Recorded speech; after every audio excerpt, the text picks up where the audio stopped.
We all have one. We all aspire to be one.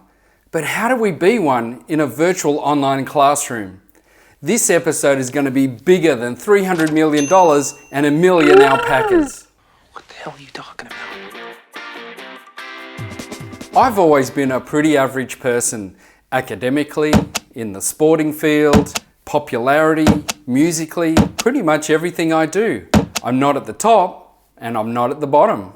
The upshot of all that is that when my mum and dad went to parent-teacher nights at school, sometimes the teachers didn't even know who I was. That was until I strolled into a geography class in Year 11, 1986.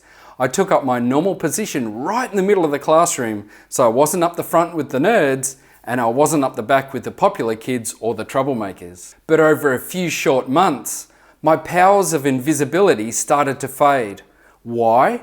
Because Mr. Butler, a teacher I'd never experienced before, started to engage with each and every student as if they were a unique individual. The thing about Mr. Butler is he would calmly walk around the room, occasionally stopping at a student's desk.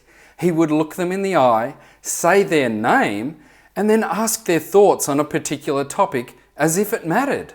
What the hell are you talking about? What Mr. Butler masterfully did is gently shine a light on each and every individual student with respect, dignity and value.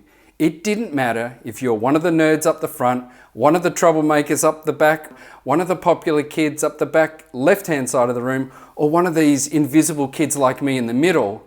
Each one of us got his attention. Now, I'm not going to go into this too much further, but let's just say Mr. Butler left a profound mark on me. Mr. Butler was my teacher hero, and I bet in your life too, you've got a teacher hero. And I wonder, what was it about them that left a profound mark on you? The cool thing about having a teacher hero is that we can aspire to take the best of what they did and incorporate it into our own practice. The challenge, however, is how do we do that in a virtual classroom? For me, my goal is to take Mr. Butler's strategy of gently shining that light on each and every individual student with that respect and value and dignity, but that is really hard when the students aren't face to face in front of me. So this is the real challenge, and probably the thing I love most about teaching is trying to solve this very problem.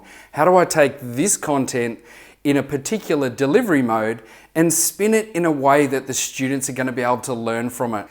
This problem forces me to be strategic and creative, and this is what I thrive on. Normally in these videos, I give you tips and tricks on how to be a more engaging teacher, but today is different.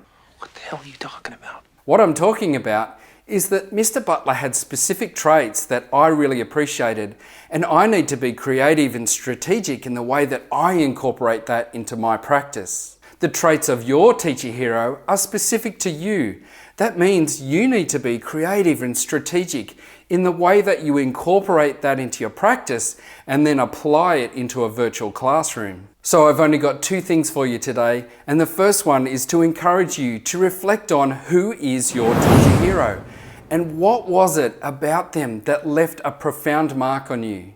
And my second encouragement is to accept the challenge of figuring out how you can take the best of your teacher hero and then adapt it to make it work in a virtual classroom. Just like Mr. Butler left that profound mark on me, I want to leave a profound mark on students. Right, that's it from me. Spend some time reflecting on your teacher hero, and I'll see you next time on Virtually the Teacher.